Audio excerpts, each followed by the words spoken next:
The Federal Reserve is incompatible with democracy. Fiat currency, or paper money, is printed out of thin air by a central authority and therefore is weakened by inflation and taxation. Though independent, the institution is hyper-politicized and headed only by those who share a secret handshake with the president. Taxpayer-funded bailouts to megabanks JP Morgan Chase and Goldman Sachs perpetuate these financial thought crimes, as the Fed's checkbook is conveniently withheld from the public and unaccountable to annual audits. Fort Knox, too, is merely a relic, a symbol of what previously housed the gold used to back the now debt-based US dollar. Government-regulated banks are equally hopeless, transferring money at a glacial pace, charging steep transaction fees, and audaciously freezing customers' assets. Now, imagine a technology that could disrupt this paradigm and pose itself an alternative to the hijacked US dollar. Fortunately, the peer-to-peer electronic cash system Bitcoin is all but fictitious. Already has the virtual currency stirred up controversy by threatening traditional banking and even circumventing state authority. How does Bitcoin work? What are its pros and cons? Why do Bitcoins have value? Answers to all those questions and more, featuring guest commentary from peace activist Derek J. and Bitcoin evangelist Jeffrey Tucker, coming up.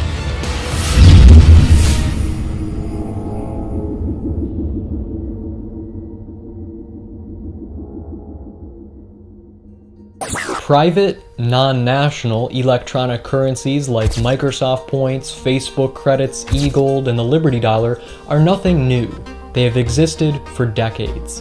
Unlike these currencies, however, Bitcoin is the world's first completely decentralized payment network, freeing people to transact on their own terms rather than through third parties like PayPal or Western Union. In other words, transmitting Bitcoins is a two-party transaction that does not require an intermediary. You become your own bank. You are the one with the authority to send money along this network. Bitcoin is also open source. This means any developer can examine Bitcoin's protocol and code because it is non-proprietary. Much like the internet, no single company owns Bitcoin. Rather, services like AT&T and Comcast, in the case of internet, provide users access to the architecture. In the case of Bitcoin, exchanges like Bitstamp and Coinbase enable investors to buy and sell Bitcoins using different currencies: the dollar, euro, yen, etc. Put simply, Bitcoin is equally owned by its adoptees. Each person has as much power as the next. At any one time, everybody knows exactly, precisely how many Bitcoins there are, and how many transactions there are, how many wallet holders there are, what the velocity of Bitcoin is at any one time. I mean, you can just know everything that's going on about it. So the transparency feature is extraordinary. Money and payment systems have always been two separate sides of the same coin. However, Bitcoin is first to embed both characteristics into one technology. The e-currency likewise operates on what inventor Satoshi Nakamoto called the blockchain. It's just a big ledger in the sky that keeps very careful track of who's sending what to whom and does not allow for any double spending. A copy of this real-time public ledger is maintained on every computer or node in Bitcoin's distributed network. So, without involving a mint or a trusted central authority, nodes verify transactions to prove currency is not reused and/or replicated by its sender. Users who expend computer power to process these transactions are called miners. In the course of engaging in these confirmations and verifications, their computers are running mathematical algorithms to dig up new Bitcoin at a rate of something like 25 every 10 minutes or so. So that in itself is a gigantic industry. Some young people have started saying, well, hey, I've got a machine at home that I'm not putting to use. Why not when I'm at school or when I'm at work, I put my machine to use mining these Bitcoins or Litecoin or whatever else you want to mine. And they're seeing, hey, this can supplement my allowance, or maybe I don't get any allowance, and this is a new income source for me. You can spend your Bitcoins in the real world and mine them at home. Bitcoin mining, analogous to gold mining, incentivizes users to contribute their resources to the collective by rewarding them uncirculated currency.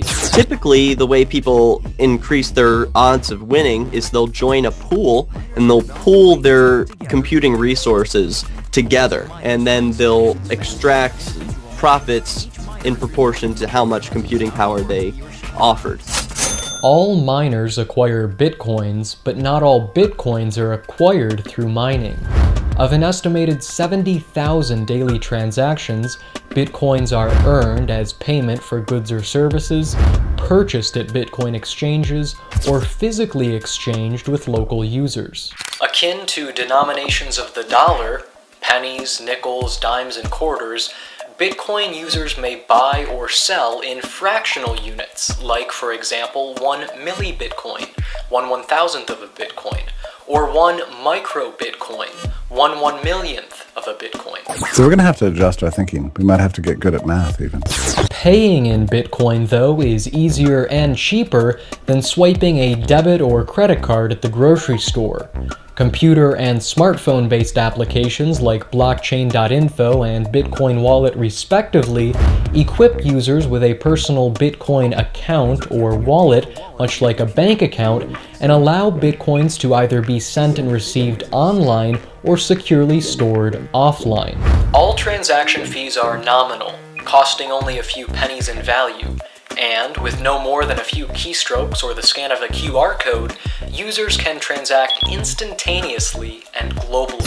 So you can see that it's uniquely suited for the internet age, which is why there's so much excitement about it.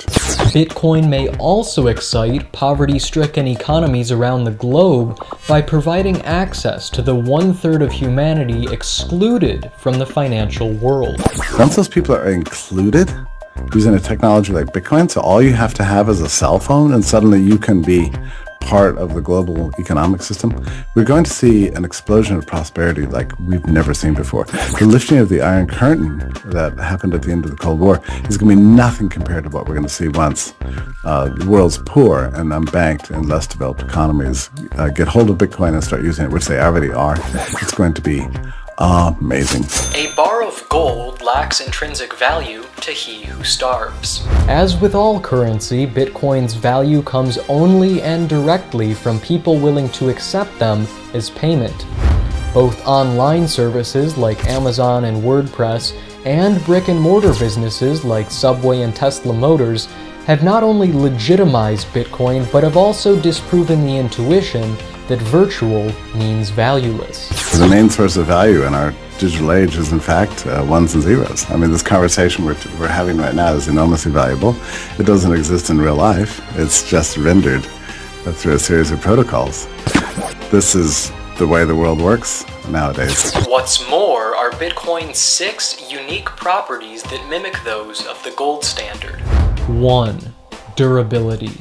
All Bitcoins can be lost, but not destroyed. 2. Divisibility. All Bitcoins can be divided down to the 8th decimal place. 3. Fungibility. All Bitcoins are equal. 4. Portability.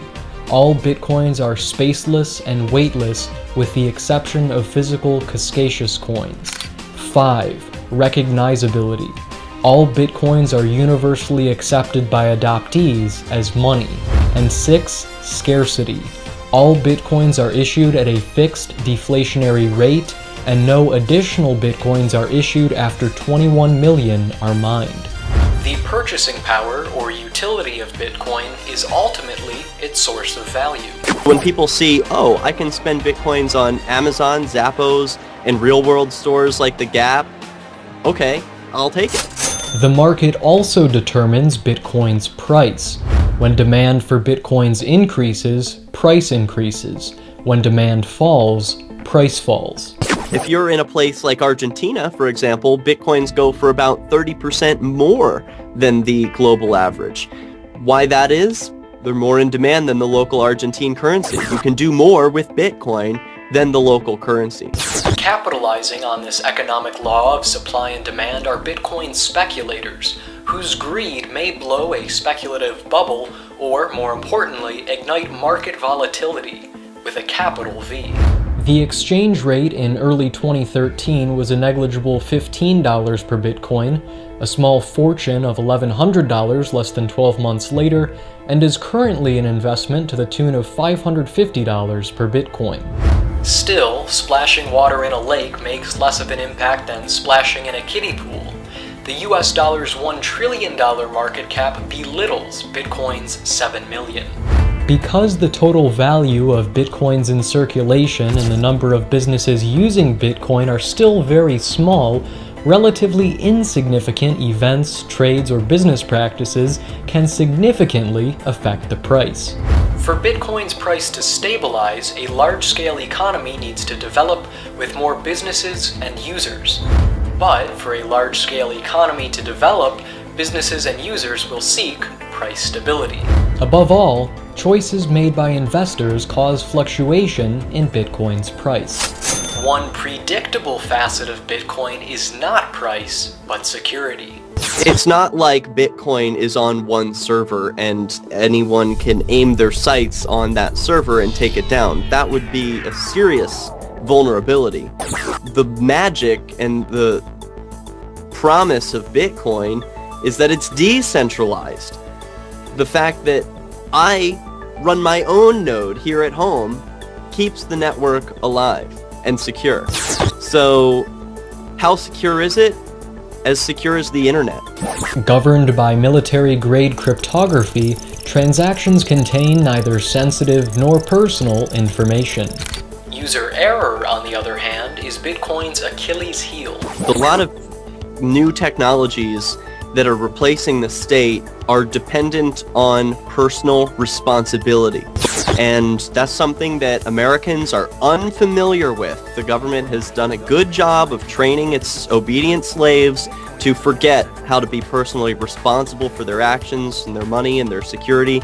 But we need to relearn it, and quickly, because Bitcoin actually gives you freedom if you have the responsibility to use that freedom to your advantage. Since wallet files can be accidentally deleted, lost, or stolen, similar to physical cash stored in digital form, every Bitcoin wallet generates two matching digital keys or identities, one private, one public.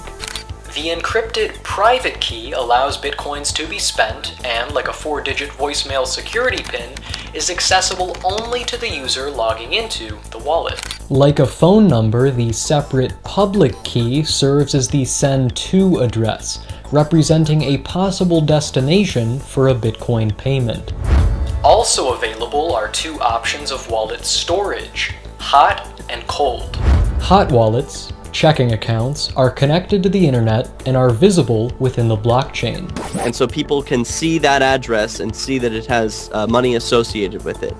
Users can employ sound security practices or cold storage, savings accounts, by physically securing a reserve of Bitcoins offline, commonly using a paper wallet in either a safety deposit box or a fireproof safe. This is a totally new concept to humanity.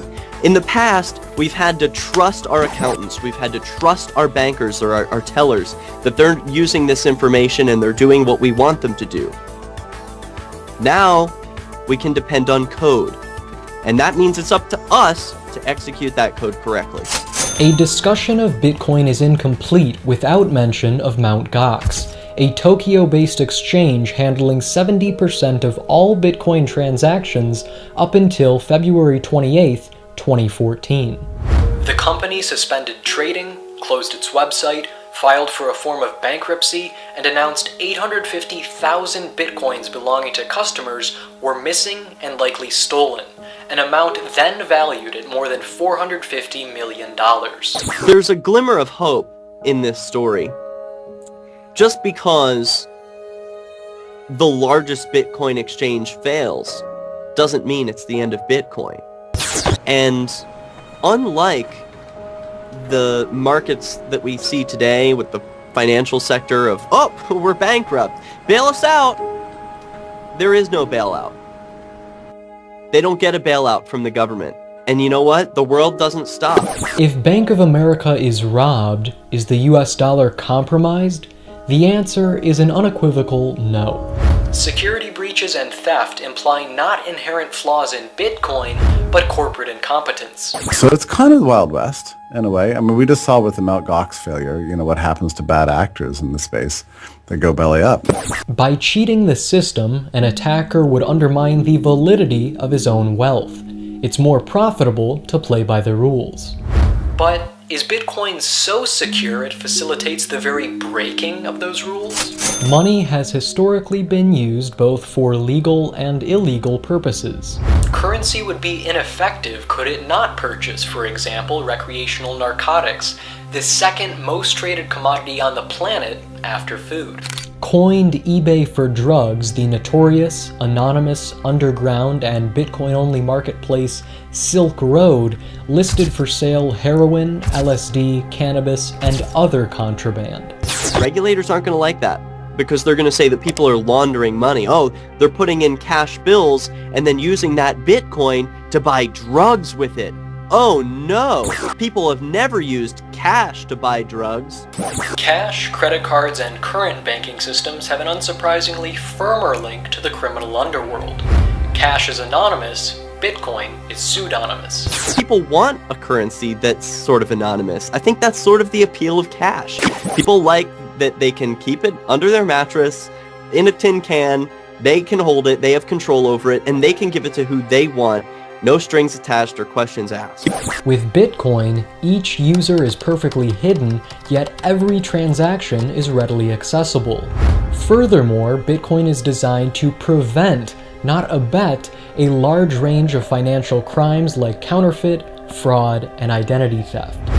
Not dissimilar to a knife dicing tomatoes instead of bodies, Bitcoin is simply a means to an end and depends exclusively on users' intentions, whether righteous or nefarious. Quoted from Ross Ulbricht, aka Dread Pirate Roberts, the alleged mastermind behind Silk Road, quote, "We've won the state's war on drugs because of Bitcoin."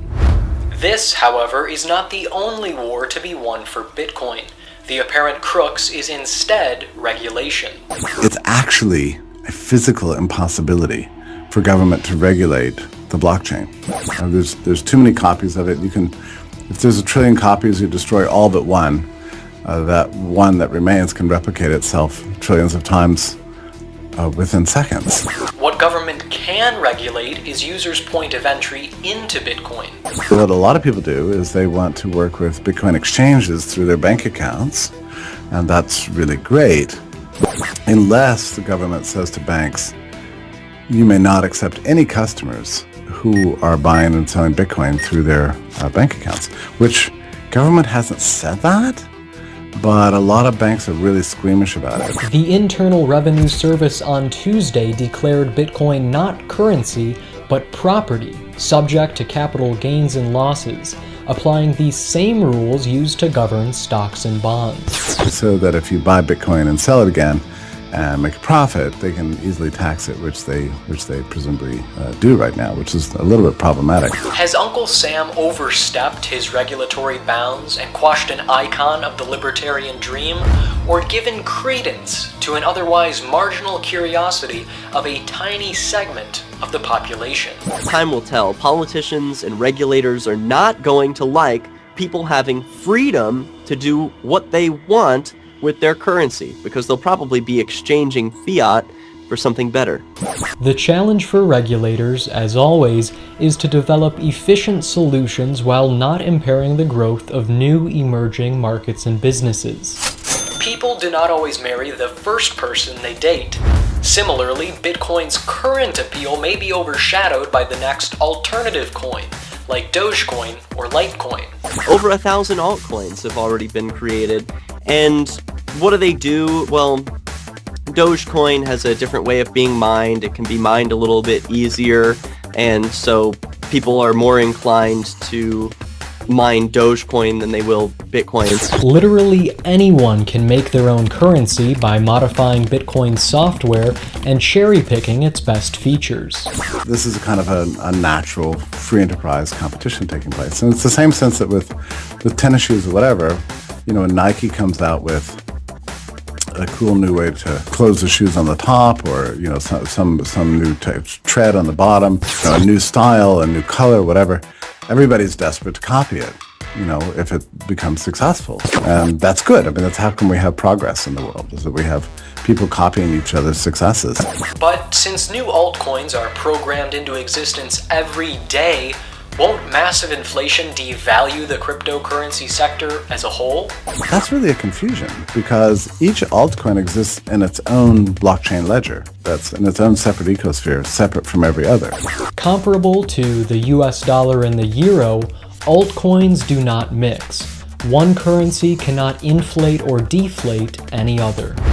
Never before have fiat currency's protection against normal market forces been threatened by alternative currencies.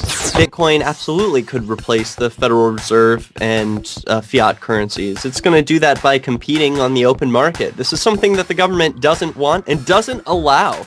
And I'm shocked to see Ben Bernanke, of all people, say that Bitcoin holds long-term promise. For once, he's being honest. Vestigial anxieties of Bitcoin have been met with little to no resolve. Some theorists criticize the digital currency, and rightfully so, on grounds of controlled opposition, a honey trap for the resistance, or even a Ponzi scheme so clever Bernie Madoff is jealous. Ironically, Bitcoin strips from men in suits the ability to finance their own activities, such as America's wars on terror and drugs, and likewise is apolitical. By the same token, Bitcoin is censorship resistant. Regulators have the ability to punish users for transacting after the fact, but cannot prevent them from doing so in the first place. What do we have control over in our lives anymore? With governments intruding on free will at every waking moment, it's refreshing to have a technology that puts power back in the hands of people. But this may not be true. Bitcoin will not fracture the status quo of central banking unless and until it gains mainstream traction. For any new technology, there's a leap that has to take place. So, we're at that point at the beginning where it's creeping up. User adoption is starting to explode. But if we don't make this leap between techie users and average users, and we don't make it quickly, Bitcoin might never take off. So, is Bitcoin a colloquial middle finger to the man, the antithesis of the US dollar, or a Trojan horse, the catalyst for a cashless society? Bitcoin is money, and money, like it or not, is power. If you think Bitcoin is interesting, don't wait for someone to hold your hand through it. Google it. We live in the age of information. So for you to be ignorant about a topic that you're sincerely interested in, there is no excuse for that. Educate yourself. You owe it to yourself. The question then becomes, will you cash in or cash out on the cashless? Is Bitcoin a boom or a bust? You decide.